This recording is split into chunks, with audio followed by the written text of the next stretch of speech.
Welcome to Backstage with Becca with special guest Courtney Bowman.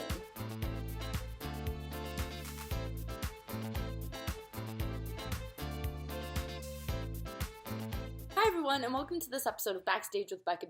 On this episode, this Guildford School of Acting graduate could be seen in the original cast of Everybody's Talking About Jamie as Fatimah, where she also covered the role of Pretty.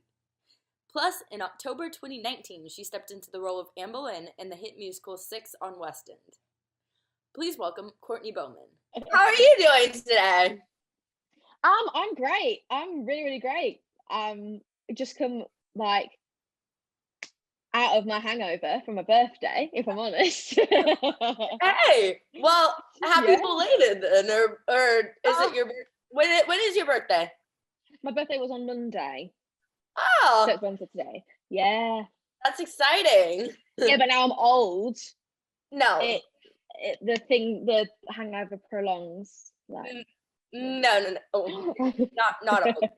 I saw you're like 26 and I'm 27, so. We're not old then. If we're the same age, then we're fine. We're not old. Yeah. We're not old. Yeah. Oh my God, you do not look 27. I turned 28 in March. So you do. I'm gonna I don't believe that. So. I'll have to find my ID and get it out. I can't believe that. You've shocked me. I'm like, I'm 27. Are you joking? No. Oh my God, you don't look it. You're giving me 16. You're giving me a whole 11. Oh my God. That's what people always say, and I'm like, nope, I swear. Amazing. You are drinking from the fountain of youth and immortality. You're a vampire, end of. I mean, sorry, but no. I mean, like... yeah. So, I mean, this time has been weird. You haven't had theater, and you were just cast in 6 in October 2019. So, yes. like, how have you been dealing with the break from theater? I know you've done like probably virtual stuff, and you did like drive-in concerts and stuff, but there you go, you've answered my question. Literally drive-ins. I used to teach for Artist and Beyond, and I've just changed to Broadway Plus. I'm just going to plug myself right there. Yes. But yeah, I've been doing stuff like that and trying to get by. And our government's been helping us out as well, which has been great. But obviously, it's not enough, is it, when you live in London? Like, because I'm back at home at the moment, and basically making money to pay for a building that I'm not even in at the moment, which is a bit pants. But that's the only way I can survive. Really. Yep, that's the quarantine life. That's what I was paying for a building that I wasn't in until last week. So, you move out? Yeah, I moved out last week and waiting to move back in. So yeah, that's bad. Yeah, with my mum's just like, you're not moving back, like, because we're very adamant people. She's like, you're not going to move back. I can't. We can't physically move you back anyway. I've got too much stuff. I had too much stuff when I left here, and 3 times as much now. Yeah, and it's like not yet, not while everything is crazy. Yeah, because I could move back, and then they could be like, yeah, and I'll be like, oh, like, it's that thing. Exactly. So I live in hope. Yeah. Hey, that's amazing. That's probably what's best right now.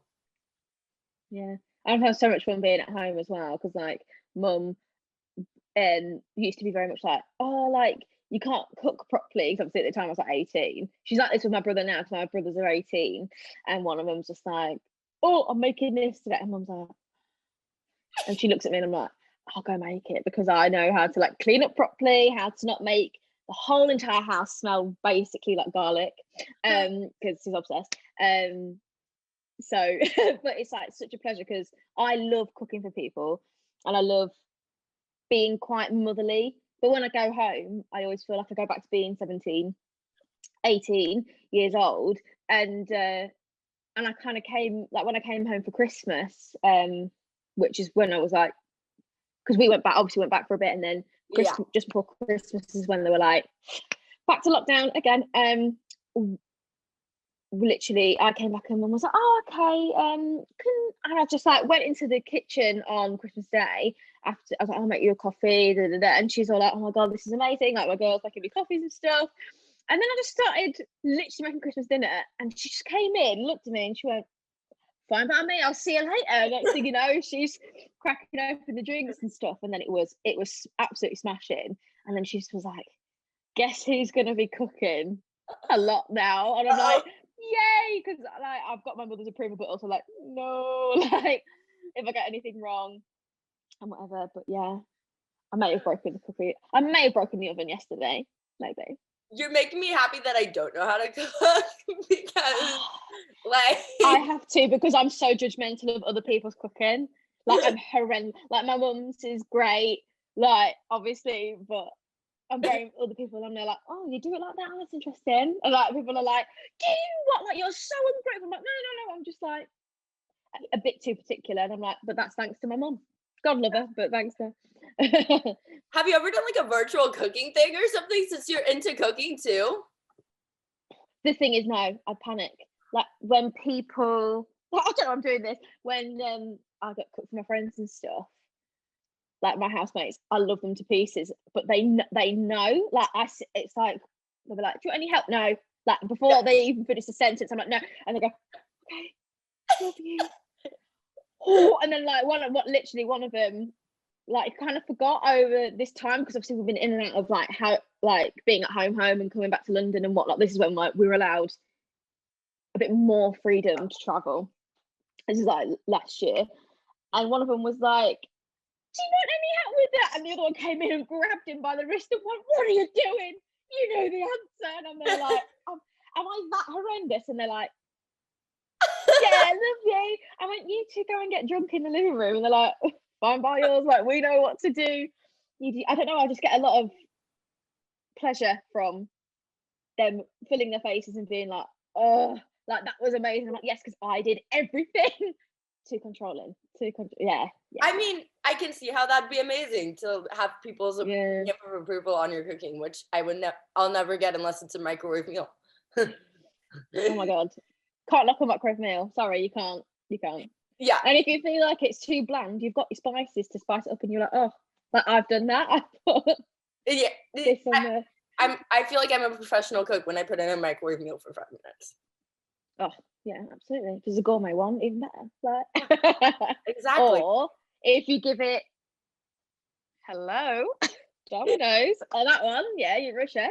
Yeah. Yes. Yeah. What? So, kind of getting into theater, since this is a theater podcast, I love talking about food, though I could talk about food all day. And have you always known you wanted to be a theater performer? Yeah, I was such a like extravagant, eccentric, more a word, like child. Very like a ball of energy. Mum was like, "What do I do with this child?" She put me into swimming first because I was very much like, "Oh, my friend did swimming. I want to do that." So she was like, "Yeah, I want to take you there." I enjoyed it. And then the one was like, and then my swimming friend left to start dancing, and I was like, "I want to do that. Like, I want to do dancing. I want to go to blah blah." And then I turned up, and they were like apparently I had like really good feet, really good flexibility, which I did. Like it was kind of weird. It's because my fun fact, my pelvis is like tilted weird. So like my mum was like, "You used to sleep in, the frog position." You lay on the stomach and it goes like frog legs. Yep. Mine just is flat. It just naturally is flat, which is a blessing but also a curse because dance teachers think that you're gonna be Darcy Bussell or like Maddie Ziegler. But like I'm like, well, no, I could. Every dancer is different. I found the passion. Yeah, I found so much passion in like performing and telling a story more than being technical. That was just so, to me, it was like I love doing, because I did like competitions. So like think dance mums, like less, not as much as a tight time schedule, when they go like, "You're going to learn the dance tomorrow and perform it." Like I could do that, great. But like basically with me, like you had like dances, like 12 dances, and like in the space of like 2 to 3 years, you change them. which is great for my brain, really. But yeah, I started just going to normal classes, and they were like, would you like to do competitions? And then that's when the whole thing of like being on stage and being like, oh, like kind of started. Then I got to, because I had like a few dances, and it got to about 8 years old when they were like, she's got every kind of dance that we can have apart from a song and dance. And my mum was like, I don't know if she can sing, just ask her. Like, my mum was very like, I see how much passion you get out of it. I love watching you perform, and I love watching you win and like be placed and stuff, and I'm so proud of you. Like, but I'm never gonna Mum was like, I will never force you to do anything apart from your education. Like, she's the only thing, and that's the one thing I hated. Like, it was really funny. Mum was like, and that's why I don't force you to do anything, because your passion will go. She's like, I know you obviously too well. And yeah, and they were like, do you want to do song dance? I was like, yeah, like whatever. I'm not bothered. Like, yeah, cool, let's do it. And I did, what song did I do?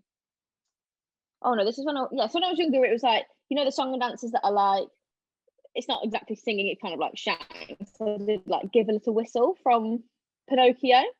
Okay. But I dressed like, you know, like the Dutch dress and everything. Like, my mum made my costumes and stuff like that. She was incredible. Like, because she's not here right now. She might be coming in during this, and I might be like for a hot session. So because she's busy going out and yeah, whatever. And she oh my brain. And then they were like, okay, we're gonna do something a bit more singy, because like we think you've got potential. I did Little People from Les Mis, that little section, but like for some reason it was like a whole entire song in competitions, but in the show it's not a lot, is it? Is it? It's not. Know.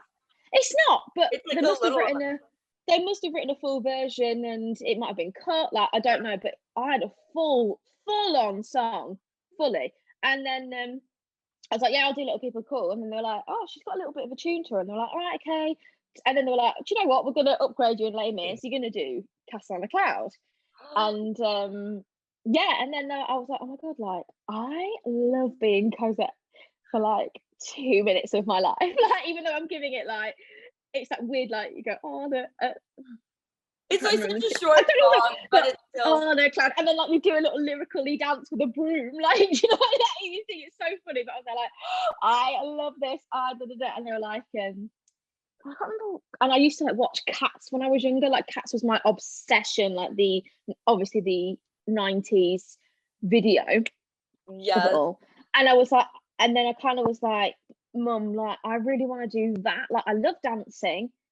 And I really love singing. Like, is there, like, I didn't like go, oh, what they're doing is an actual career, like that kind of thing. I was like, it's because dance is my hobby, and and then Mum was just like, well, people do this. And then what do they do? Like, they do like trips with the schools and stuff, and be like, this is from a musical. And I went, what did I go see? It was so inappropriate. Chicago. Went to go see Chicago at like 6 years old.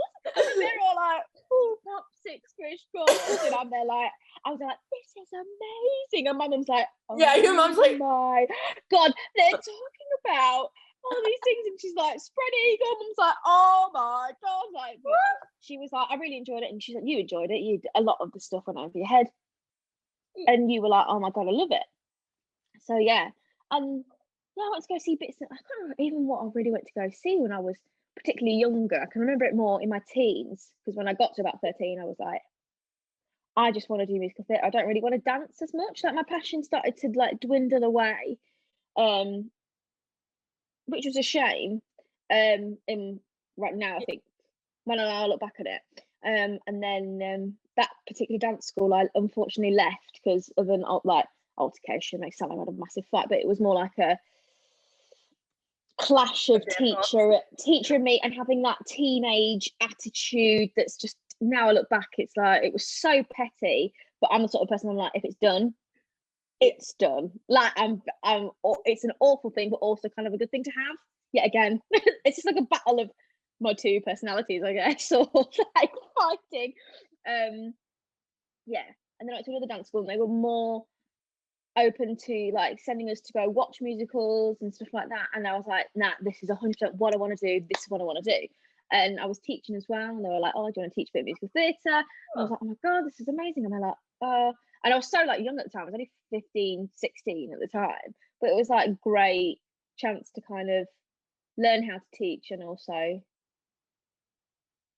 like learn from myself, like learn things myself, which was great. And then wisdom. And then it got to the point when I was 16, 17, I was thinking, what the hell, like the careers teacher comes in, what do you want to do? And I'm there like, I'm not that smart.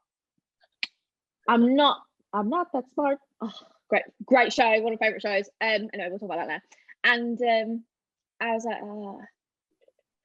yeah, I want to do musical theatre. And everyone was like, yeah, and I'm there like, I was like, and that's when I was like, right. This, I'm talking teachers. I'm talking, they were like, obviously at school, I'd always be the one that was the clown.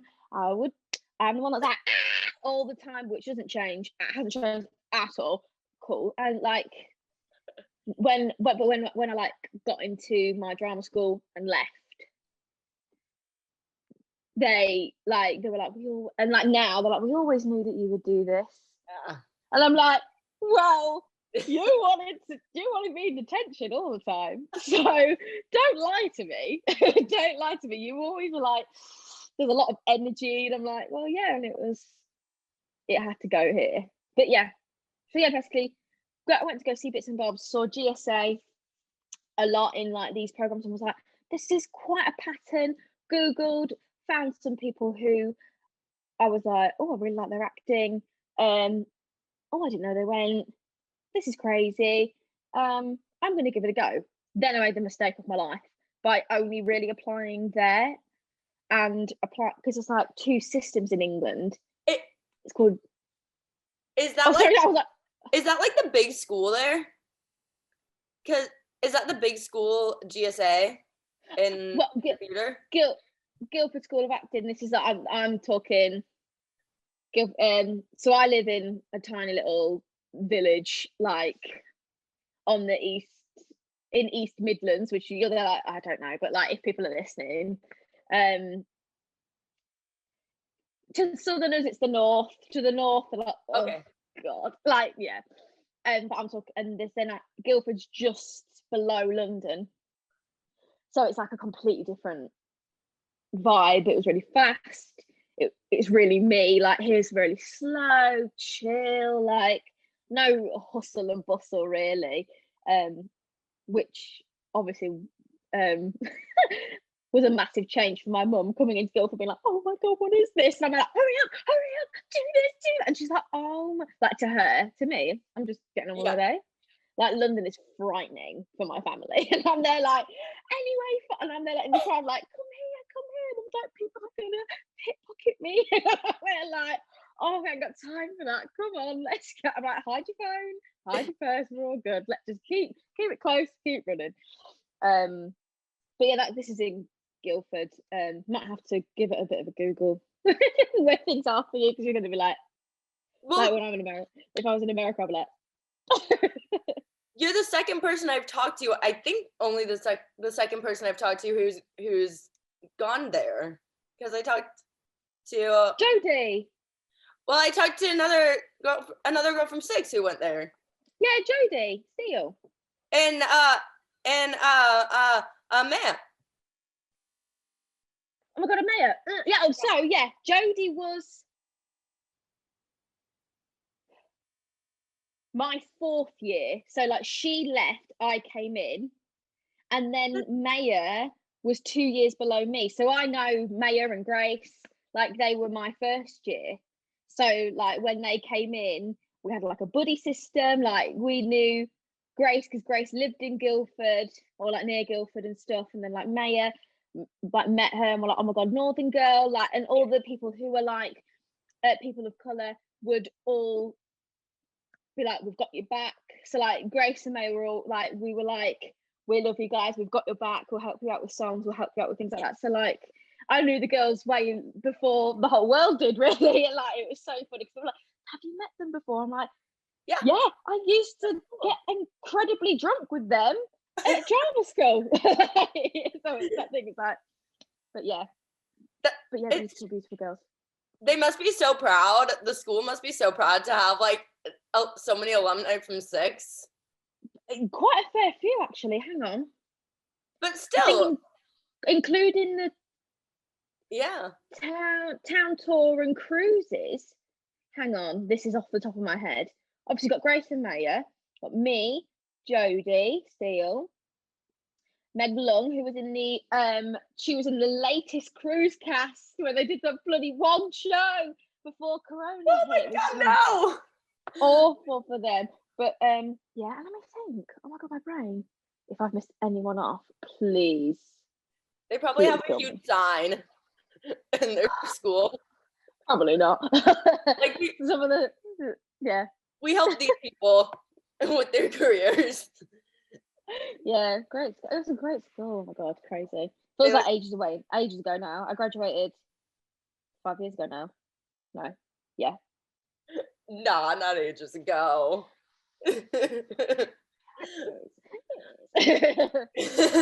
I'm glad earlier, I have to circle back because earlier you were talking about the song Little People from Les Mis, and I'm glad that you mentioned there was a longer version of that song because I've never heard the longer version of that song besides like one time in my childhood. I owned like a Broadway Kids CD and they sang the long version of it, and then I never heard it again, and I was like, am I crazy? Does it actually exist, or did they write it for Broadway kids? That is actually, I was like, how did they get this long version? Because I know when little people know, when little people fight, we might look easy pickers, but that's the bit when he's kind of like getting shot, isn't it? Yeah. Sorry, I'm dancing. When he kind of gets shot in that moment, and like, but yeah, there was a long song. I would say 3 minutes. Yeah. How did it start? Oh my God. How does it start? That's going to really annoy me. I might have to ask my mum. She might start singing.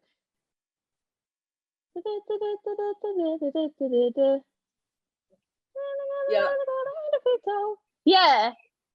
Yeah. What that? I hate that when I don't know the first line, but I know the rest. I'm like, oh, right. If you put it together.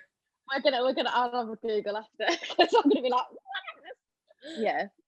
So obviously, as you were growing up, you became a well-rounded theater performer, like with all your dance experience and stuff. Like that's obviously helped you a huge ton, especially like 6 has dance in it. So like you can still dance, obviously. No, I can. I still can. Like it's just that. But when I got to that weird like teenage point, I was like, I don't have a passion for it anymore. Do you know what I mean? I find it a lot more fun to mold the three together. Yeah. But I do enjoy it a bit. I don't know. It depends. Sometimes I'm like, because I'm like, I get that stupid paranoia in your brain, like everyone's smaller than me and blah blah blah. But actually, no, I can do the dance just as good as everyone else. So let's go, baby. Yeah. And I'm like, and then my body's like, what have you done? I mean, it's probably helped you so much in the long run to have that dance experience. I genuinely, it's really funny because I'm like, I didn't enjoy dance as much, because I didn't really enjoy it in college as much, but I knew that I had to do it because I find it gets you far in the room more when you know you can dance. But I do enjoy that. It's really, really weird. It was just that weird period of time when I left college. I love it. So actually, I do really do enjoy dancing, and I love doing 6, and I love doing Jamie because Jamie was a massive dance show as well. For like my track and stuff. What else did I do? Yeah, the other shows I haven't done weren't particularly that too dancey, but like them two are like incredibly, and I love it. I love them. Yeah, I do. I mean, you're like, I do love dance a lot. I mean, I really do. I mean, no, but I understand the whole teenage years things because, like, for those who watch Dance Moms, as you mentioned previously, like, it gets competitive at that age. Like, everyone gets competitive. Yeah. Do you know what? I think maybe that was the start of things kind of. Do you know what I mean? Like, I used to love it, and like my mum was never like involved in the drama. Like we were just like, we're just getting on with it. Like I'm doing what I love and whatever. Yeah. Then it must have got. I don't know because I don't know. The teenager demon comes in and attacks you. So it must have been that evil plague taking over that I'm like, oh, I hate everything. Because I think at that one point I was even like that as well. And it kind of lasted till I was about, well, she'd wave in and out of college. Definitely. I mean, teenage years. Yeah, to be fair. And then you get to 20 and you're like, oh. Yeah, problems. Yeah, actually, it's about 20 when I was like, nah. Let's go, baby. Let's do this. Yes. Yeah. So, what do you think, what was the most valuable thing you learned in school that really helped you kickstart your career as a professional in the theater world?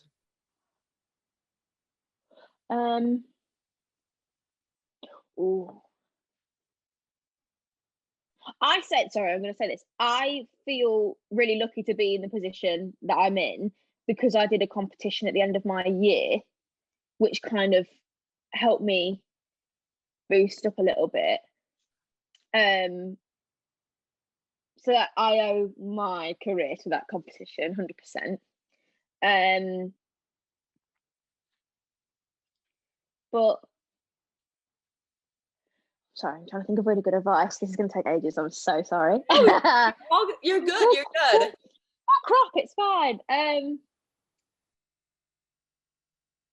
I love to say this analogy. I don't know if this will apply, but like when you're driving, you don't turn your head backwards. You keep looking forward. You do look to the side, but you keep looking forward. And I'd say, don't even drive, but when you're thinking about your career, you look forward because you want to look to the future of your career. Have a peek at what other people are doing, because you can go into their lane and give it a bit of TV. You can go into the lane and do a bit of voice work. You can go do a musical. You can do a play, because anything is possible for you in these five lanes.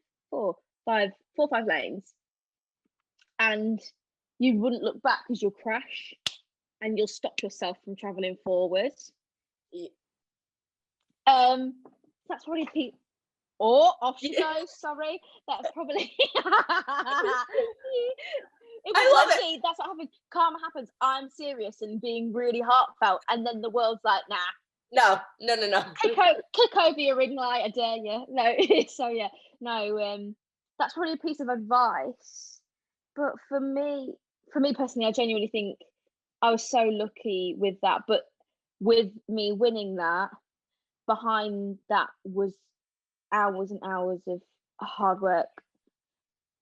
And so I'm going to keep saying that analogy. You reap what you sow. You put in. The more you put in, the more effort you put in, the better the benefits when.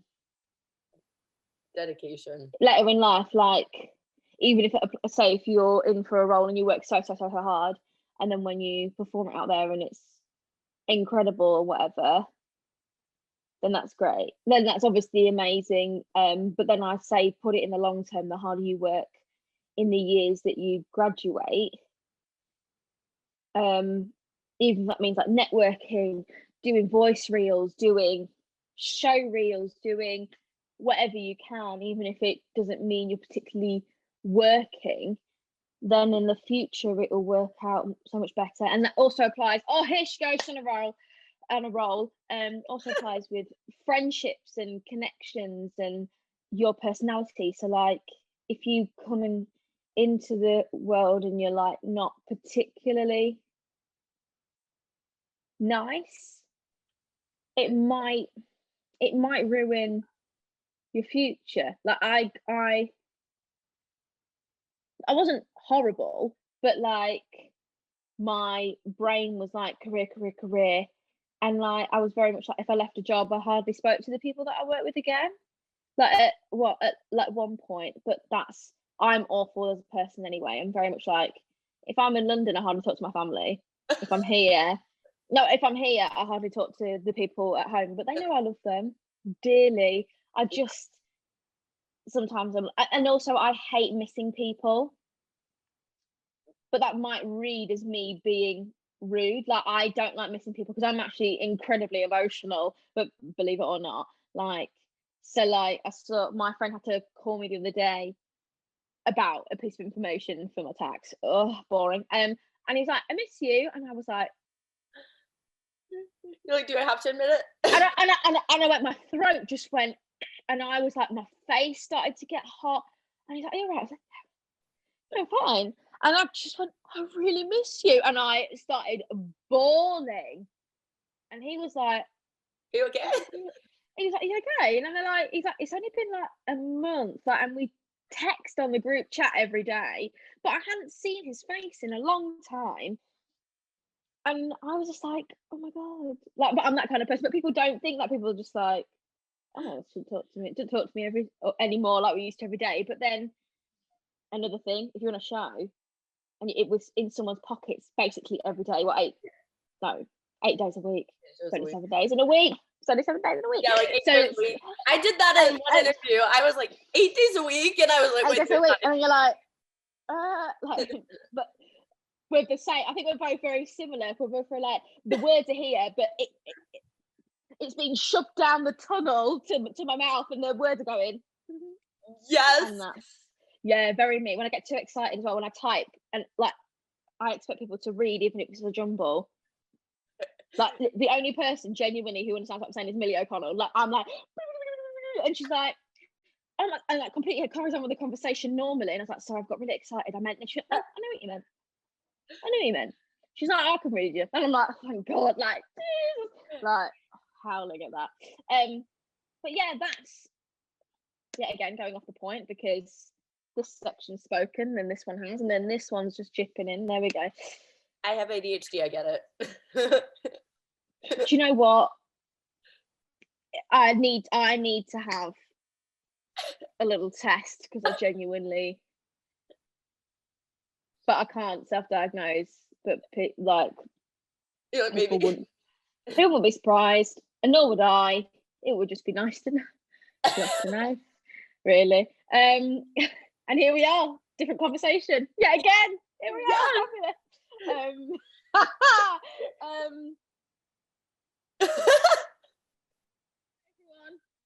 Courtney Bowman here.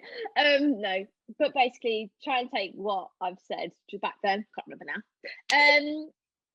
And also never lose yourself in that. I remember that when you're at drama school, or when you're training and stuff, or even if you're doing it by yourself, don't lose yourself, and don't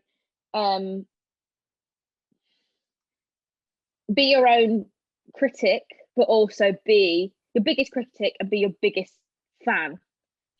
This world is I genuinely find this world so weird, and this career choice so weird, because if they were like, oh, this audition's come up, and you're like, I could play that, and then see, like, I could play that role, duh, like, I know I can see that. They're looking at me like, yeah, like, and you've got to be cool, calm, collected, and you've got to be like, oh God, I just find it so weird. Hang on, let me check. I'm not saying it right.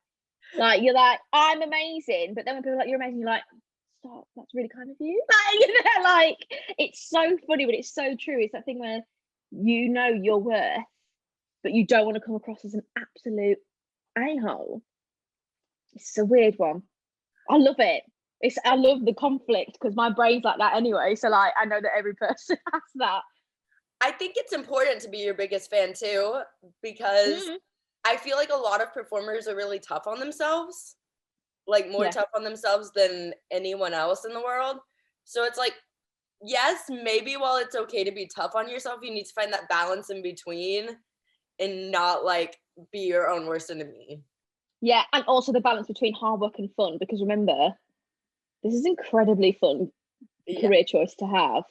And if you weigh yourself down too much and think about things a bit too hard, I'm saying a bit too hard, because I mean, you've still got to, it could eat you alive. You've got to get it just right. It's like boiling a runny egg. You just gotta get it just right. Or poaching an egg. Back to the food analogies. Yes, I was gonna say, I love this so much. The thing is, you understand, because if I was there like, the blah blah of the blah, then you'd be like, yeah. But no, everyone knows about boiling an egg. Not you, obviously, because you don't cook. I mean, like, I know, but like, I'm joking. I don't cook because I feel like I'm gonna burn the house down if I go. Oh, don't worry, I smashed the oven door yesterday. It's like someone's gonna come home and I'm gonna be like trying to cook and the house is gonna be on fire and I'm gonna be like, sorry. Eggs all over the wall, tears. Yes. There's like Brian- it'd be like a scene in a movie. Oh my god, hilarious. So obviously, like, I can see why you get cast and stuff. You have a huge personality and like you're so likable. The casting directors, obviously. How did you get your audition for Everybody's Talking About Jamie? Well, at the time it was, so I'm in the original like cast. I'm talking when we did tryouts in Sheffield. Well, it was a show, but it basically was tryouts for the West End. I'm trying to get the American lingo in there as well, because we would never say tryouts, and I'm like, oh, like auditions. Who is this person? But yeah, at the time, so this competition that I did, it was the Stephen Sondheim Society Student Performer of the Year. Oh my gosh! I'm never saying that again. Never saying that again. But we're going to call it Spotty because that's what it's called. So I did the Spotty awards competition, whatever, and I won it. Great. And I met George Stiles of Stiles and Drew, and I was in for a part in Half a Sixpence when they revived it, and I didn't get the part, but then the director of that show said, do you want to come in for my other project? I got the job in that project, and then I did that job, but before I got that particular job, they were like, I'm in for the like bits and bobs or for shows, like obviously, you know, the more you get more no's than you do yeses. Yeah. And they were like, oh, there's this new show called Everybody's Talking About Jamie. Here's a part called Fatimah. She's a girl, she's an Iranian girl, she wears a hijab. They really want someone who's mixed race to play her because they want to show all kinds of Muslim girls and Muslim boys. And like Sheffield in particular, because our director like went into a class and basically was like, right, let's have a look at, like, I know the ratio of people, the people of today and whatever. And I was like, yeah, sure. They're like, it's 19 days in Sheffield, it's fine, you've got a little bit of work from February. So yeah, about a couple of years ago now. How many years ago now? That is absolutely insane. I might feel a bit sick. Yeah, so and then I got that job, and then I got the other job. So I knew I had two jobs before I graduated, which was like, you know, you're like very pinch yourself, like it was amazing.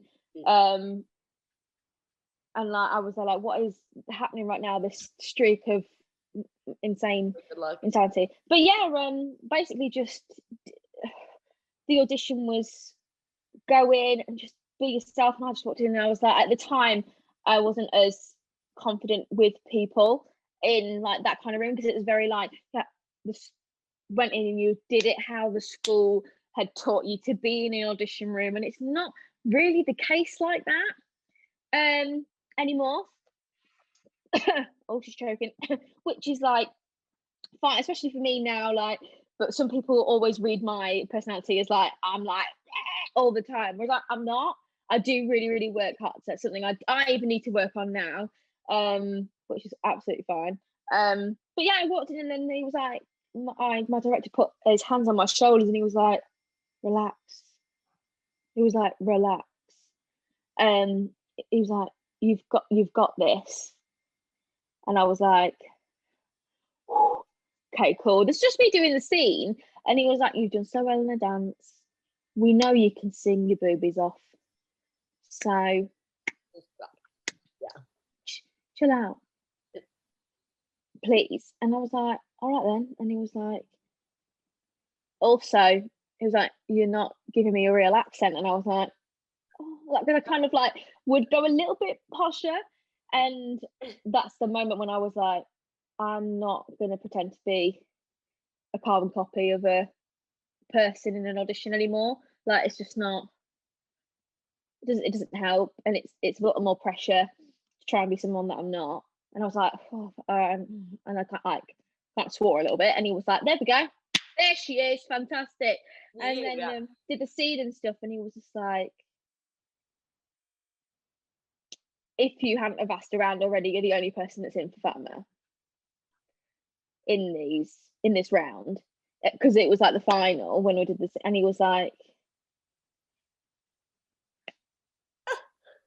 and I was like, I did ask around, and I found it really weird that nobody else was in for Fatimah, and he was just like, we just needed to see if you'd calm down, if you'd cool down, if I relax a bit, and I was like, cool, and then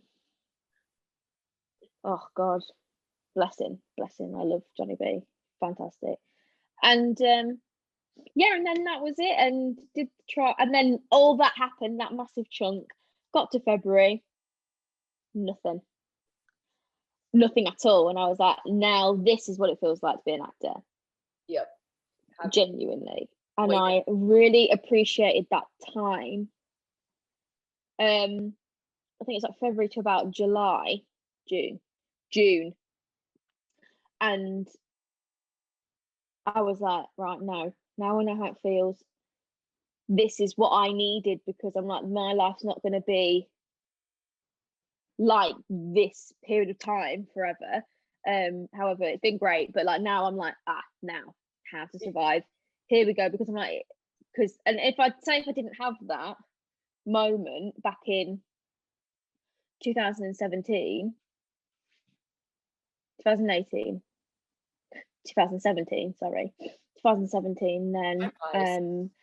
this COVID, I wouldn't have coped. 100% would not have coped. It's hard. It's been hard to cope. I'm like, I'm fine, but in the grand scheme of these 3 lockdowns, I'd say this has been my February 2017 moment, because it's kind of been like, workshops, more workshops, obviously, drive-ins, and then obviously the horrific, we're doing a drive-in, then cancelled, we're doing another drive-in, cancelled, we're doing the drive-in concert thing, that was fine, but we couldn't do the actual show, sorry, and then like going back to the lyric, do 2 weeks, and then we'd like, and it was just like, and I'm like, but then on the other hand, like professionally, I'm like, it's been like all right, but like I've found such solace in myself, like I'm so like other thing, like if anything bad, like really, unless it's like horrendous, like happens after all this, I'll know how to cope with it better, and like it's not that deep. It like I realised that I need to stop worrying about every minor detail and everything. So it's really calmed me down as a person, really. Like life experiences are meant to happen. Yeah, like I'm in obviously in ways I want us to be over, everyone back to normal. But it's the biggest life lesson I've ever learned. Yeah. Ever, and I'm so grateful for it, Miss Rona. Believe it or not. I know I'm grateful for like the virus, but like no, I get what you mean. Yeah, because obviously at first I was like, I need a break, my body's dying, blah, blah, blah. And then 3 months I was like, okay, I'm done now. And then like now I'm like, and now I was like, and then I got to the point like this, and then like when I got home, I just relaxed. My family made me so relaxed, which is I'm so grateful for them as well. Yeah. Yeah. So I want to get into 6, but first, everybody's talking about Jamie as like such a big show over in the UK. I've heard about it a lot in the US even. Why do you think the musical became a big hit in the UK? Do you know what? Genuinely, we were like, this is such a beautiful story. So happy that we told it in 19 shows. And like, at first it was like, it's a show about Sheffield, and people like, it was so niche to this particular city in the north of England, and like jokes were so compact for this area that the power of word of mouth, I never realized how powerful it was, and social media, and but more the part that the word of mouth. Honestly, we went from not having like 3/4 capacity, because when we first did it, we were in oh, here she goes. Was it like a cabaret space or? No, it was like a proper theatre, but it was in what the name of it? Is it thrust, when it's the sides and your Like, wait, was it like an arena? Because obviously proscenium arch is just the normal stage, but this particular space, no, it was in an actual theatre, but like they have the audience literally, like, say if I'm stood in the middle of the stage, that you could see people from your peripheral all the way round, but it wasn't like a round shape. It was really weird, actually really weird shape. And like we had two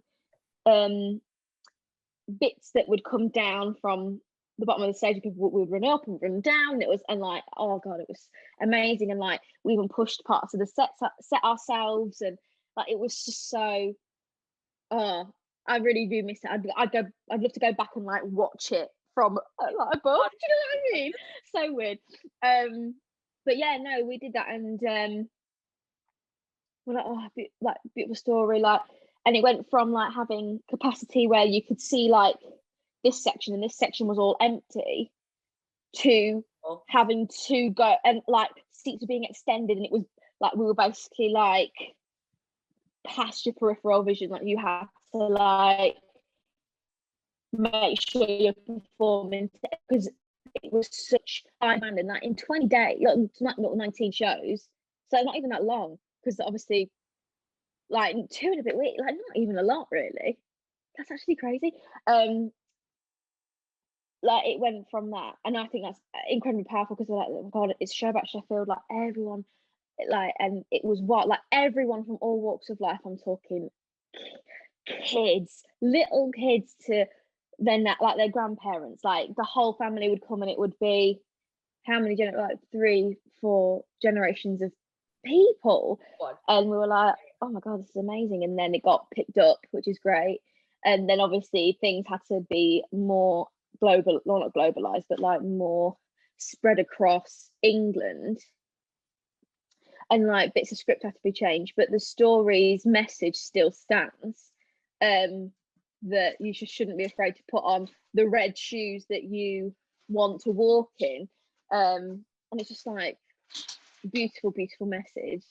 And yeah, when I heard it got transferred, and they were like, yeah, you're doing it, off you go, like I broke down. It was incredible. I was in a cupboard in Harrods working, like, you know, just like the world that we're in. Like, it's mad, isn't it? Like 1 minute I'm on the stage doing it in Sheffield, the next I'm in a cupboard in Harrods, and then later on that year I'm on the stage in the Apollo in Shaftesbury Avenue doing it. Like,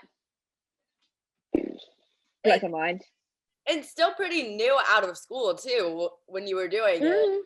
So yeah, no, it really was. It was like, what, I graduated in the July. Wow. Oh, I don't know. I don't know. So it's like, yeah, right out of school you had that, and then yeah.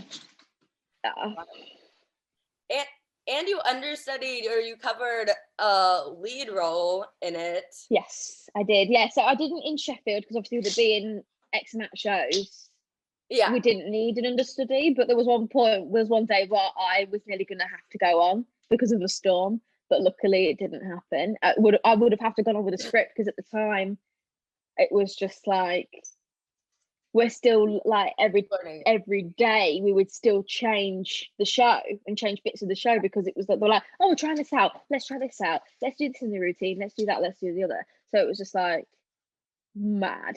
But then when we moved to London, in the first year I was second cover, and then I was like, I'm gonna leave, and then like our director was like, oh, I don't think it's your time to go yet, and I was like, no, I don't think it is either. I was just going with a majority of the original cast, and I was like, I don't think it's my time to leave yet. Then I got first cover, and the second year was amazing as well, and but I went on and as the second cover before the first cover, who weirdly was Sherelle, who I do six with. I saw that on fandom.com. Oh my god, yeah. Yeah, we've both done two jobs that like significantly were just like so big for us. Yeah. So it's great, and it's been great to do them with her. She's been great. She's so fun to work with as well. Like, it's so funny. So yeah, it's been great. Yeah. So did understudying that role help you prepare to take on a lead in 6? Well, I did like a lead in my second year at college, and that kind of prepped me. And then like for my shows in third year, I was like the secondary comedy character standard, and that taught me like how to properly deliver lines that are like funny and know when the beat isn't like because they were all comedy characters, which is great. Which obviously with Anne Boleyn, yeah. And to be fair, Fatimah was a funny role, and Pretty was funny, but they were like Fatimah, Pretty, and Anne Boleyn are all different, like funny in 3 completely separate ways, and I love that. Like I really enjoyed that. But with I don't know, with Pretty, that taught me like with Jamie as such, and 6 actually, it taught me more my swing brain and how to deal with something if it happens like that and you're like, oh my god. But the amount of times that like people, like when we had like flus and stuff during Jamie, and they'd be like, Courtney, can you just sing this person's line, or can you do this, or and like around you, you'd have to like completely, especially like the first time I was on for Pretty, it was like I was going around being like, I'm still processing. I had like 4 hours rehearsal, and that was only in the day before, because it was like, Courtney, you're on, you have, and like the week after I came up, I was having my rehearsals for Pretty. That was when I was meant to start my rehearsals, but the week before I went on. So I was like, oh my god, this is horrendous. Like, but that was a massive learning curve of like being like, that goes to, and I would be at the side of stage anyway, and I'd always, when we had rehearsals with, like, say when Luke Bayer was doing his Jamie stuff, but like Sherelle would be over there, I'd be like, and when they do scenes and stuff, I would be like this when we're in rehearsals and stuff, and they'd be like, and then like people would be like, Courtney, are you paying attention here? I'd be like, well, no, because God, like I genuinely need to look at this and learn this. I know this part, I've been doing it since Sheffield. Like, it's that, like, I know that we're teaching people and I can help them, but they're doing their work and they need to watch, but I also need to do the same. So I would be like that, and then like because Lucy, me and Lucy sat next to each other, so I'd be like, can you just help that? And I'd be like, oh, where do you put your book? Where do you put the shoes? How do you do this, or blah blah blah, and like, how do you, like, because I'd underdress my whole outfit for the finale underneath my prom outfit, nobody noticed, and like it was so like really, really thought out, really, really planned out for me. So I had it all in a book anyway before I was going to start, so that when I did start rehearsals, it would be significantly easier for me, because I'd find it really annoying if I'd rather be like, oh no, isn't it like this? And then the assistant director will be like, yeah, like, and I'd rather have him be like, oh, so you know what, like, a vibe of what's happening, rather than me being like, I don't know, I play my part and I just look to the star, I just look to the sky. It's your job to teach me. No, it's not the assistant director's job to teach me. I have to do the work myself. I got the role for a reason. I got paid the cover fee for a reason, so I'm not gonna just sit there and take the free money. That's my personal opinion. So yeah, I just did that, but when I got thrown on, like, all the information went out the window, obviously, because I was like, oh my gosh, I was not bothered about ringing my mum and making sure like my mum would make it, and like oh god, madness. But yeah, as I said before, what you put in, and then when it all happened, everything happened on stage and stuff, it just all clicked into place. And obviously it wasn't perfect because there are some directions that I would never do it the same as other people as well. But that's like theater. Yeah, I'm not a carbon copy of people. But there are some certain things that like our director's very particular on, and there's some bit like only a few little bits, and which I was really grateful for. But they it was just so I just was like, I cried. So I was like, I put in all this work and it kind of still clicked into place, and I'm so grateful for it. But it was so nice to like keep doing it and to grow into doing it. And when I went into first cover and went on a bit more, because I did oh no, did I do 10? No, I did 9 within my first year. 9, which is massive for a second cover. Yeah. Which is genuinely a lot. I think most of them are like double show days as well. So that was great as well, because I'd be like, oh, I've done the matinee, right? Okay, what do I need to change for the evening? So that's great. And yeah, and then I did like 3 weeks worth, I think, when I was in the second year. So it was like so much fun. Honestly, It was a massive joy. Yeah.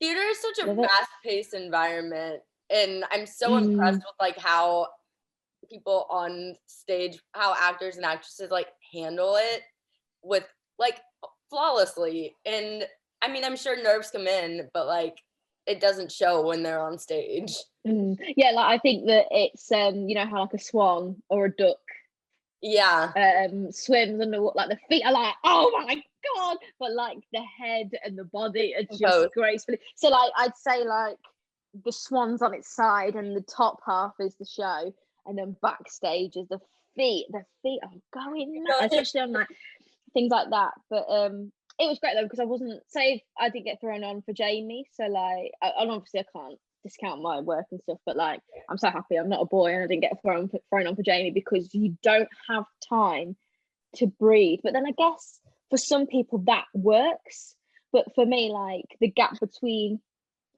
like say in the second act, where before like it means beautiful, which is a beautiful song, the scene's quite, a lot of the scene is nice and flowing. There's like one line that I messed up on like the first show, and I'll never forget it, because I was like just looking at John, like looking at him like, but he was so fantastic. He turned his head and looked at me, and he like went and like whispered the line to me, and I was like, oh, and then I went, what? Oh, only because my brain was like, oh my god, like, ooh, but like, and that, because that's only that one line that like really doesn't make a natural flow, and that's it. But like, it's just so funny. But I needed a nice breather before that scene, or else I would have been a bit erratic, I guess. But yeah, it was nice because Pretty has like a nice gap between, so I can either be like, I need a drink, or let me have a look at that scene again, or like I need to go to the toilet, like, or whatever. So it was nice, instead of being like, oh my god, I've already got like 30 seconds to go for a wee, composed, calm down. Yeah, and not a lot of costume changes either, which is stunning. So love that. Yeah, most time school uniforms, so that's great. Like, yeah. So I have to get into 6 because that's obviously a huge show. Did you know about 6 pre-auditioning for it, and did you want to be in it pre-auditioning for it eventually? I was really jealous when the auditions came out, because every person that I knew was in for it. Like my best friend was in for it. Like everyone was like, and there was this like little like, oh, that was this show. It's like pop, and it's like the Henry's Wives, and it was very much like the Jamie buzz as well. People were like, what? Something about Jamie? Oh, I don't know what it's called. And it's like, and they're like, oh, this Henry show. Because I don't think at the time they had a name. I'm not too sure about that. But like, oh, it's this thing. Oh, yeah, like, oh, and everyone was a bit like unsure about it. And at that time, I think I just accepted. No, or was it just the start of? Hang on, when was 2018? Wasn't it? Yes, it was like 2000. Yeah, around that time. Sorry, and I think I just accepted going like and staying in Jamie, because I was like, I'm gonna leave, and then I was like, actually, nah. Yeah. Doing it. Yeah, which is really weird, but I just get like the timing's right when the timing's right. I think.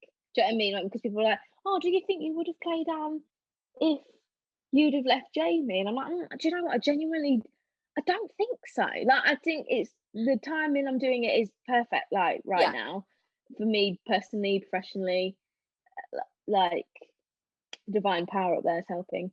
But yeah, and everyone was like, and I was like, oh, like at the time I was like, oh, I kind of wish that I'd. But like, as I said, I kind of wish that I left, but now I'm like, no, I really don't, because things happen for a reason, and at the right time. Yep. So yeah, but then sorry, but I didn't listen to it, and I didn't go watch it for a long time, because again, something I'm naughty for. If people really, really hype about it, I'm like, I'm gonna leave it for a bit. so bad. That's me with TV shows, everything apart from Bridgerton. Apart from Bridgerton. And oh no, yeah. There's so many things that let me think. Like I didn't see a lot of shows for a long time. Let me think. Unless like I had a space in time to go. Like Hamilton, it took me a while to go watch Hamilton. No, I get that. I haven't seen it live yet.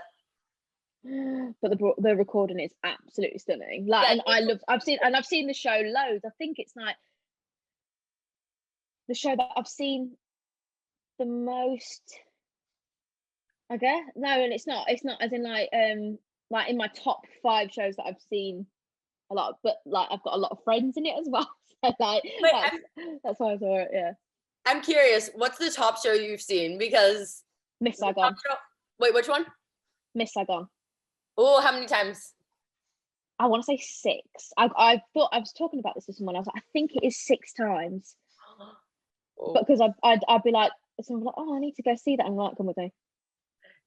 We're going. Like, I literally like genuinely, me and one of my friends from home, like, I met her.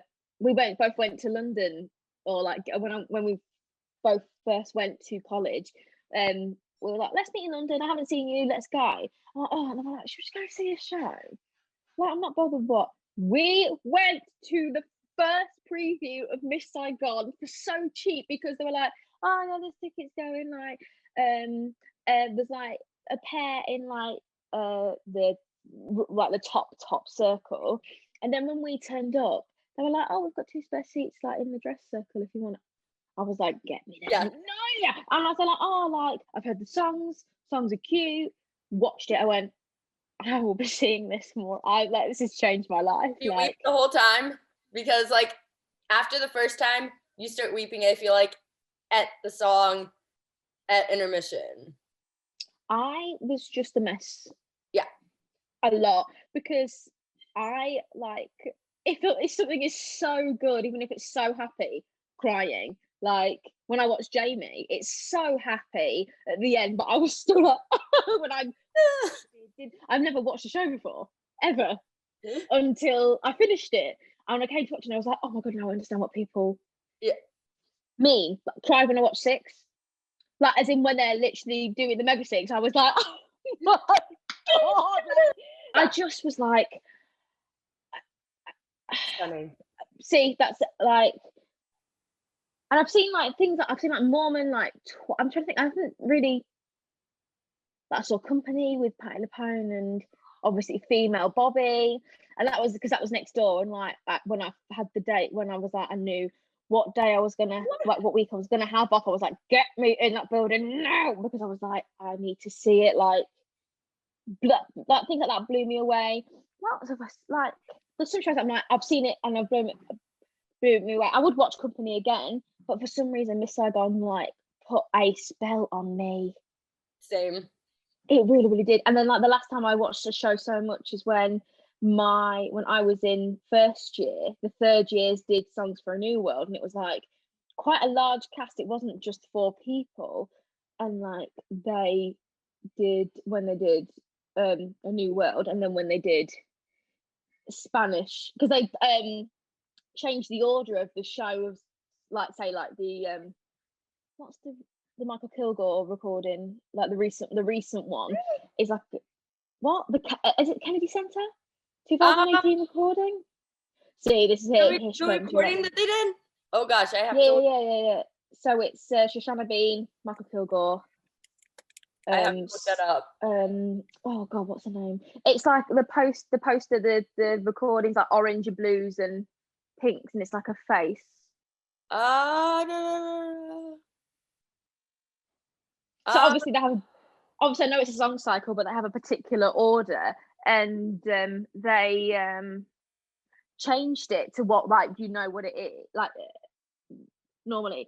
So they'd like open with A New World, and then like the second half of the show was Spanish Deck, and I remember like seeing this particular girls in our year who had just like these incredible belts, and obviously the boys were great as well, but obviously you would be like, oh my god, the girls more, and because obviously I'm a girl, and they were screaming up, like not screaming, but like just the top notes, absolutely stunning, absolutely.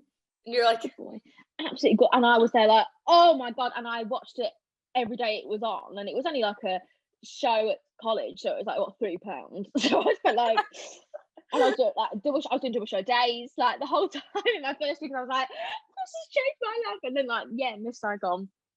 I love that. I dragged my mum from home. Like I was like, you're coming to London. You have to see it. You were watching this with me, and you were gonna. And Mum loved it. Like, and like we literally just finished watching Versace. You know the assassination of Versace, and John Briones is in that, isn't he? And I was like, Mum, like I'm one of those people that's like, they're in this, they're in that. I used to fancy Darren Criss when I watched AVPN. Like, did you watch that? So my mom gets so annoyed with me because like when I'm watching movies, I'm like, this person was in this person was in this, and she's like, how do you know this? I'm so like, but then I'm the same, and then Mum's just like, so how's tax? And I'm like, I can't count, but I know that this person was in this musical. Or then I was like, oh my god, that's John Briones. And I was like, who? Like, and I'm like, it's the engineer from Miss Saigon. She's like, ooh, I love that show. Like, when it came out on DVD, I was so happy. From Broadway HD now, and it's dangerous. Miss Saigon is it the 25th anniversary one? Oh my goodness, that. And then like, see, when I saw Gypsy, blew me away. The Imelda Staunton. But I would give my right arm, leg, whatever, to see the Patti LuPone. Oh my god, what's her name? Oh my god, what is her name? She's incredible. Wait. People are gonna kill me. They're gonna be like, Courtney, it's this person. Because I've got the name of the girl who did it in England. She did. She loves me. Didn't know she didn't. Yes, she did. Ice cream, ice cream. We'll get it. We'll get it. Oh my god, that's so annoying. You know when you just can't. I just cannot say the person's name. Hang on. What year was it? Was it 2008? She literally does Melania impressions right now. Wait.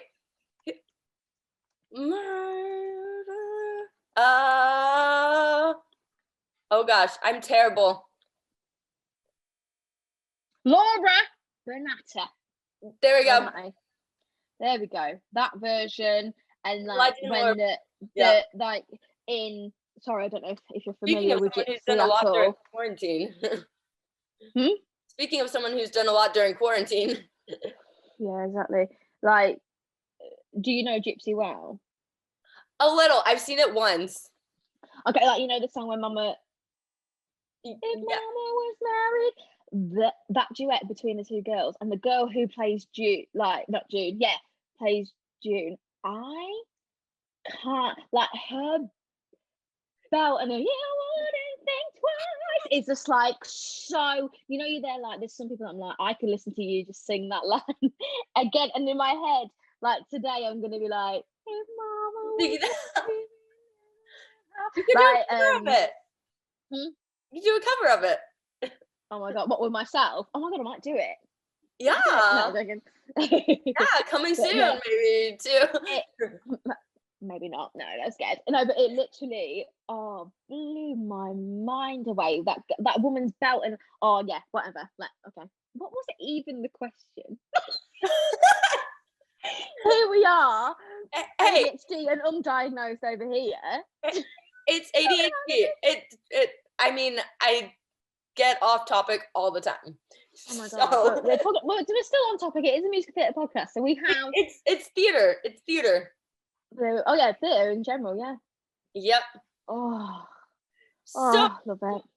what was your reaction when you got Anne Mullen in 6?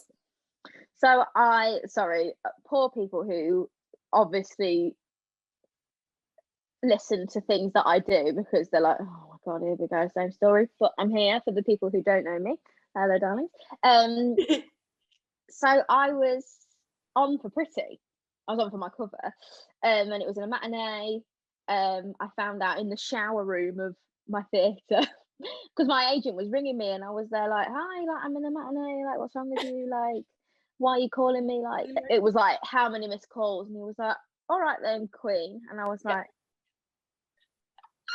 and then he was like, oh, like, too busy being in a hijab and being at school rather than being beheaded. And I was like, You're like, what? and I was there like, what? And then I went, oh. And then, like, but it wasn't like that low and it wasn't that quiet. I was like, ah. And the girls were like, came through and were like, obviously it's that thing where like, he was like, you can't tell anyone, blah blah blah, you have that. But when you're in the building, and that's so everyone, like, anybody could be on the other side of the door. And they came through and he's on the phone going, yeah, you got Anne Boleyn, you're in town, you're doing it. I'm like this, tears streaming down my face. Luckily, Pretty doesn't wear any makeup in the show, so like I wasn't like bothered about ruining my face. And they're going, you know, people do that thing where they're like shouting at you, but there's no sound coming out, and I'm there like, get up, like you're going, shut up, and I'm there like, and I was there like tears, and they're like, you okay? And then I put the phone, I'm like, okay, thank you, bye. And they were like, they didn't even have to say anything because I was just like, like my face was like, holy. Because the thing is as well, I was waiting for ages, and that thing is when you're in each other's pockets every day, you heard yet? And you're there like, no, and then like 2 weeks later you're like, no, like I was like, like I was gonna scream. And then the one day that I was like, I'm too busy doing something else, and like, madness. But yeah, got it in there, and then I was like, oh my god. But like, I had like a couple of people in watching me, and they were like, because they've never seen, because they were all in Hamilton, and our matinees are Wednesdays and theirs is Thursdays, and I was going to go see them on the Thursday, and they were like, oh, wow, we thought you were absolutely amazing, love the show, haven't seen it before because obviously we've been busy working, and like this is the only time that we're like free because people have like cover rehearsals and stuff, obviously. And I went, well, you're gonna have to save up your money to come see me in 6. And it was like 6 foot like men, like, you know, in the street, like, you know, crazy. Like, so bit like, and I'm there like, oh, that just made me so happy. And I was like, oh my god, I love you all so much, like, this is amazing, like, I can't believe it, like, I was crying. But then the thing is as well, we're at stage door, people are going like, why are they doing this? Because obviously it's meant to be a massive secret. So then people are like, yeah, I'm like, oh, and then people were going, are you all right? What's the matter? Why were they screaming at you? And I was like, oh, I just literally got my house that, like, as in, like, I've got the flat that we've been trying to rent for ages. Like, I'm making up all this crap. being all like, oh How do god, I spin it? I got like, the person that I was seeing, blah blah blah, like just literally making up all this rubbish. I cannot tell you what the excuses were, but like nothing to do with that. And then like a rumor obviously started going around that I was leaving, because it was true. And they were like, for what? why are you leaving? Blah blah blah. Yeah, because someone was like, oh yeah, like when Courtney goes, da, da, da, da. And like, but like, because people don't mean to, but it happens, doesn't it? Like, why are you leaving? Why are you leaving? Why are you leaving? Why are you leaving? And I was like, oh, it's just my time to go.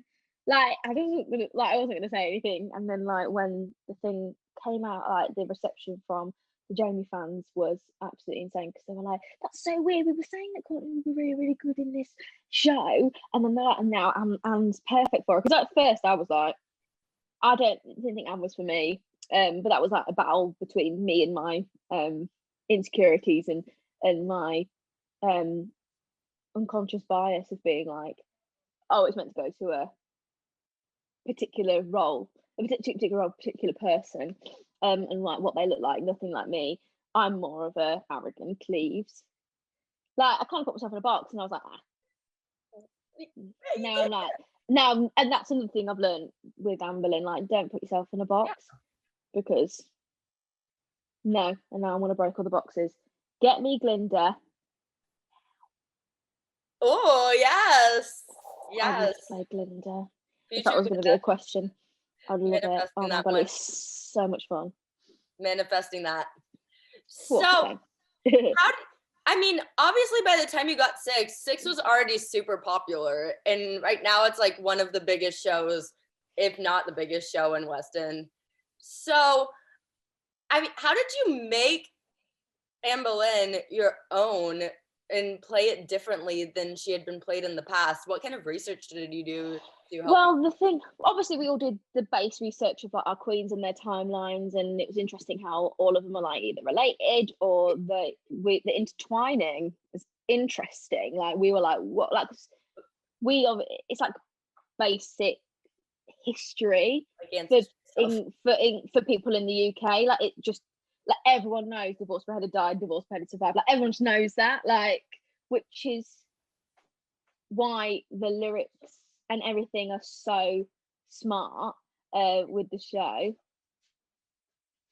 You might want some help. Okay. And then because everyone's like, it's just so, and that's why people in England find it slightly funny. Like, that's why obviously it got to be tweaked for like GCSEs are our qualifications when you're 15, 16. Yeah, it's like just basically, like, as in like the more modern jokes. But it's so great to teach people from other parts of the world, like through medium of song, because you would, like, when you listen to things like that in your head, you're like, oh my god, like, I'm like Google Anne Boleyn and see what actually happened, and like how Toby and Lucy modified it all to just be compacted into 4 minutes is insane. Like, I just, yeah, absolutely insane. But like, when it comes to making the part my own, we sat down and they were like, we kind of at the same time was like, are you gonna say? And it was like, you go first. I was like, oh, I was like, okay, I'm just gonna say, like, I felt so comfortable with them, I wouldn't have dreamed saying this to like particular people, but we were both I was like, I'm not Millie. And they were like, oh, thank God, we were going to say the same thing. Oh my God. And I was like, oh my God, oh my God. And we're like, they were like, you came in, you gave the vibe, like, because like, there's a certain, like, the vibe of the energy and the whatever. We're like, but everyone would experience, like, everyone would experience certain situations differently, and like the vibe is Anne Boleyn's fun. Yeah. She's fun and she's cheeky and she's cute, but she's also hot and sexy. But like it's like obviously, well, that's the same with all the girls really. But like, it's like a vibe where it was more my aura than my personality. And they were like, so like you will say things drier than Millie, and like, they were like, actually, let's get rid of names or anyone who plays Anne. Our goal is to have different interpretations without obviously straying from the text.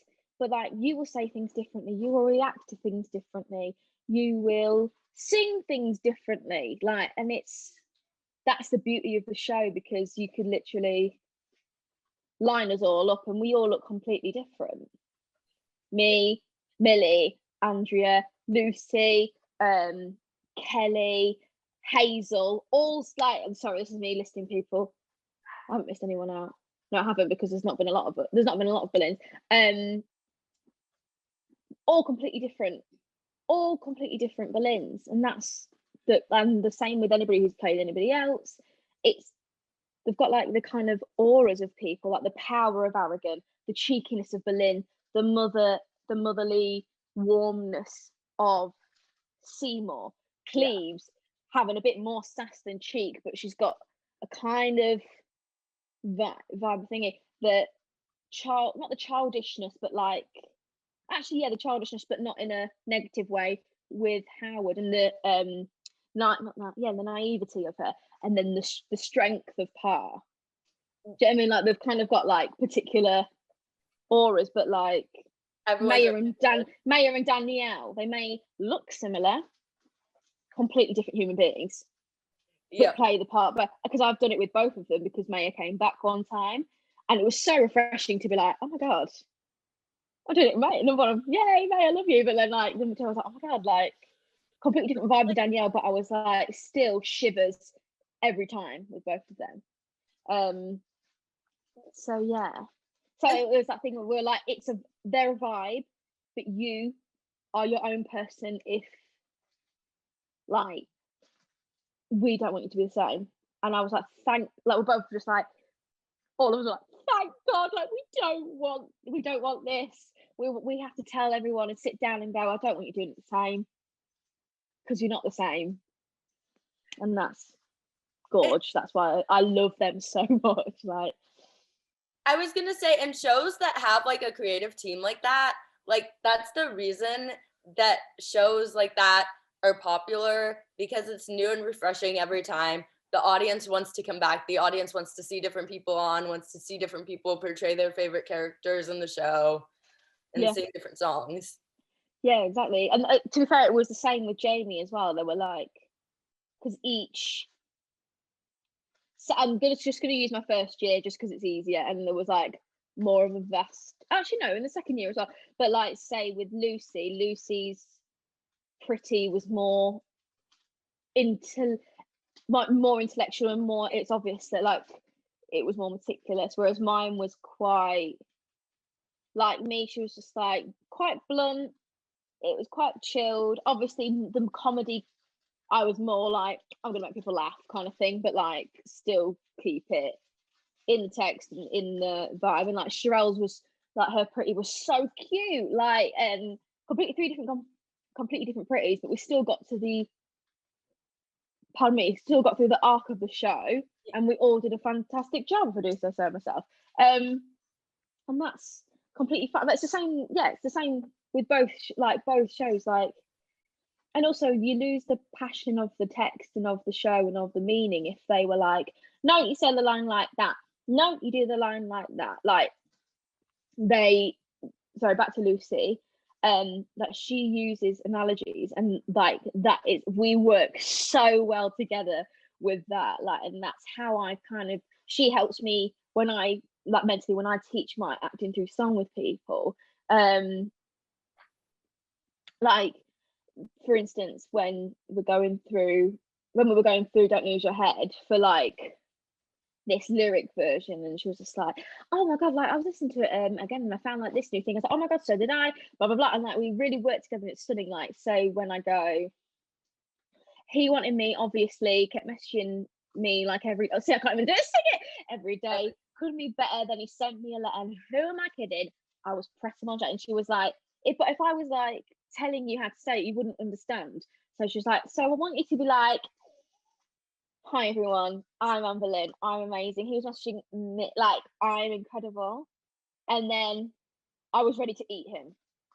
And that's exactly how I do it. Like, instead of being like, you go la la la la la, and then on bar for two you go like, and she was just like, who am I kidding, Pret a Manger? You're there like, I'm not joking, I was ready to eat his face off.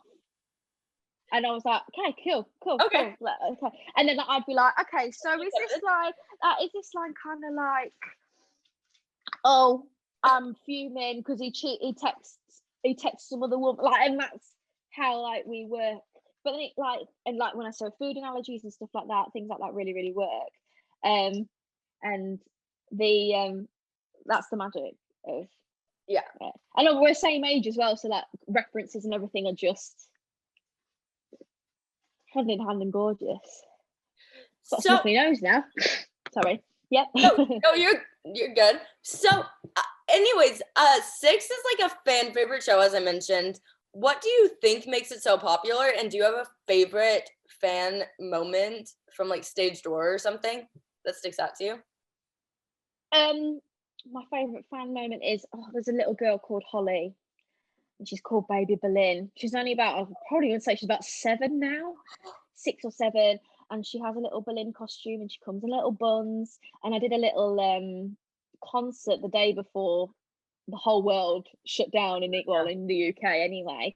And she came to watch my show, and she had like the little bun, like, you know, like, and she knows how much I love. And she came like 3 times during this whole when we came back up for the West End Theatre. And she's just so like, you know, you're like, oh my god, like, it makes me so happy that we can inspire young girls like that with a story, because obviously it's a story of but people think it's just like a competition. Like, that's one thing I'm like, sometimes it translates so well, and sometimes people are like, oh, you're in competition with each other. We're like, no, we're not at all. Like, we're here like here to have a good time. And to just celebrate women, you know, like, it's female empowerment, which is the main message of the show. And also not to compare each other is another one, but just like women. So that's why I love the show. You know what I mean? Like, I have to know, can you tease and like tell people why they should come see the current cast of Six in West End when theater does come back? Oh, A, you've missed the show. B, I'm in it. No, I'm joking. I'm absolutely joking. That's a good reason though. Well, if you've only seen the original cast, or if you haven't seen anybody before, or you've seen like Broadway and you're coming to England to watch the show, it's so great to see a show that, say if you've seen the Broadway one how many times, X amount of times, it's so nice to come and see a completely different cast, grab exactly the same text and do it in a different way, and also to feel the atmosphere of a theatre, that the theatre buzz is a buzz that I'm craving. I miss it, so you guys must be missing it completely as well, because there's nothing like it. Like, you know, like, literally got shivers, like, being like, the thought of being behind that purple curtain, stood there waiting, hearing the audience be like, oh my god, and then you hear green sleeves, like, no, you usually do, you're like, oh, you hear, and then when the lights go off, people go, and it's that breath and the silence for 0.3 seconds, and then you hear, hang on, the last time I decided to sing Green Sleeves, I started singing the Harry Potter theme tune. I'm not even joking.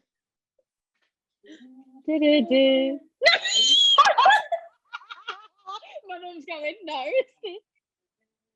Oh my god. Yeah, there we go. So funny. No, literally, for some reason my brain goes.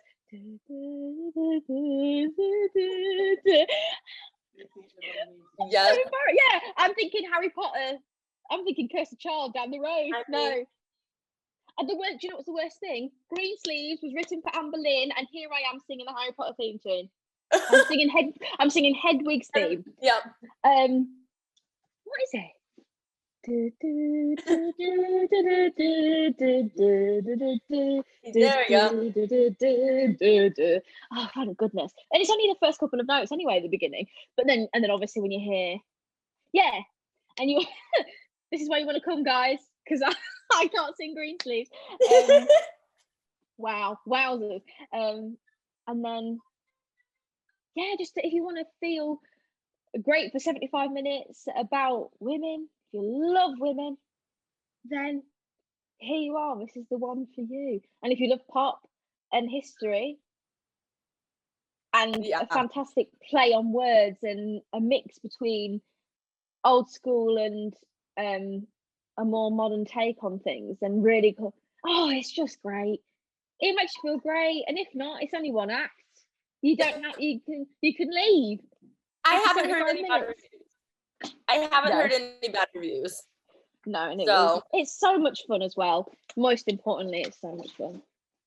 I mean, it seems like so much fun, and I can't wait to come see it either on Broadway or travel to London, which I've never been to London before, when when theater comes back. So, but I want to talk about your teaching, because you mentioned your teaching, and I want you to promote that before. Oh yeah, so I work for Broadway Plus, and I, as I said about Lucy and stuff, that I find I have such a massive joy in teaching acting through song, and I think I do monologues as well. Not I like to focus more on acting through song, not as much as vocal, because I don't think I'm qualified to teach someone else how to sing. Like, there's some people who have a really good ear for being like, oh, just use this technique. I think I could, if I did it a bit more. I might just be a bit scared, if I'm honest.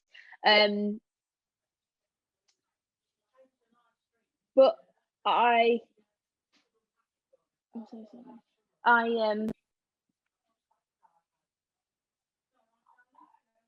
Sorry. Yeah, but I teach for I teach that, and I think I'm doing a workshop for them soon. If an acting through song workshop and stuff. So if you go on my Instagram, which is Courtney Bowman _, I have a link at the bottom. It's a link tree. So you just click on there and you can see things like my cameo and whatnot. But I think they do shout outs on Broadway Plus as well. And then if you click on that, then you should be able to book one-to-ones. And then if you're with a company or with a school or whatever, then you can book through them, and I'll do lessons as a group as well if you need it. That's so fun, and it must be so fulfilling to do this during this time and help people learn to sing. Absolutely. It's something that I've always wanted to do anyway, but I'm really weird if it's something that's out of my comfort zone. I'm like, scared, not gonna do it. Oh, and then like I've been really thrown in the deep end with COVID and everything, and it's been such joy.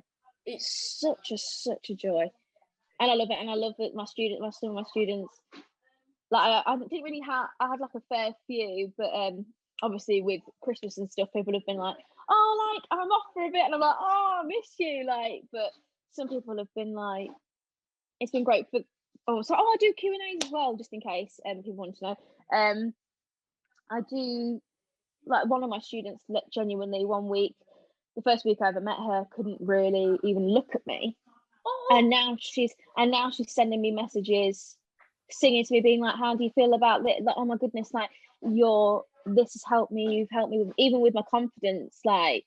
And it's just one of those things, like I had like a little tear about it when she sent me a little message with her singing and stuff, because I was like, this is major because the fact that they can like just talk to me about anything now, like, and it's now like half an hour of solitude and like a lovely connect, even if it's just like some days where like people are like, oh, my throat hurts, I'm like, oh, I've had a really bad day. I'm like, well, this is your time. If you want to have a chat about something, we'll have a chat about, even if it's something so menial, like genuinely, and like they don't have to sing with my like in lessons. If there's days when you're like, oh my god, I can't do it today, I don't feel good. I'm like, there are days where I don't feel great, and it's completely normal. Let's talk ourselves out of it. Let's have a good old gym wagon. Next week we'll work on what we're going to work on. But yeah, and it's so good to work together and to, like, for me as well, to find new songs for people, because some people really do, like, some people do typical musical theatre songs, and then others just are like, oh, I'm going to randomly do this random song, and I'm like, oh fab. And like, I'm just going to say as well, I do pop, I do musical theatre, I do rock, like, because all songs tell a story, like, all songs are stories, all of them, no matter what. So yeah, that's amazing. And you're gonna have, like, so many plans to go watch, like, these theater shows with the students, like, you teach in them when the theater. But most of them are in America, so they're all American. So when you go to the United States, when you come here, people will, like, send you invites. The stars of tomorrow, all of them. But yeah, and they put so much hard work in. Like, I do. I miss them for now, because I think because I'm moving over to Broadway Plus and stuff. I still need to sort my setup out and stuff, but like they have to wait for a bit. So I'm like, but yeah, I'm on there. I promise I'm on there. Well, real quick again, I know you mentioned your social media before, but real quick again, can you mention where people can find you on social media to keep up with you and everything you do and find more inspiration from you? Okay, so my main thing is my Instagram, which is Courtney Bowman _. But then my Twitter is Bowman Courtney _. Like, I'm mixing it up, you know. To keep people on their toes and everything. No. Yes. Well, yeah. It's because someone took Courtney Bowman _ on Twitter, and I was like, no. So sad about it. But yeah, my Instagram's like my main platform that I use. I don't know if there's anything else. Is there anything else in the world to use? I don't know. There's like I have a TikTok, but I don't use it. I did a few TikToks, but I think it's the same. I think it is Courtney Bowman _ I don't know, but I don't know. I might do like singy ones. I don't know. Depends how I'm feeling. Bridgerton stuff on TikTok. I might, because Penelope. Go on. You're like, I want to play a role in Bridgerton. Oh my god, I'd love it. Absolutely. Yes, and people are like casting stuff based on TikTok and stuff now. So I know, right? Get yourselves on there. Well, anyways, thank you so much for talking to me on this. Oh my god, thank you. What a ball of energy that we just made. What a great time. The ADHD is wild. I love it. You're so wonderful. And I can see why people love seeing you on stage, because like your personality like shines through, and I can't imagine how great you are on stage. And I hope to come to London and see you in 6 after when we can travel. Thank you ever so much. Oh, thank you for having me. I've had such a great time. Thanks for watching this episode of Backstage with Becca B. You can follow me on Twitter and Instagram at Becca B Talks TV. Or for more exclusive content from this interview and more, you can follow me on Instagram and Facebook at Backstage with Becca B. Make sure to subscribe to my channel and like this video, or if you're listening on Apple Podcasts, go ahead and give me a 5-star rating. Thanks for tuning in, and I'll see you guys next time. Bye!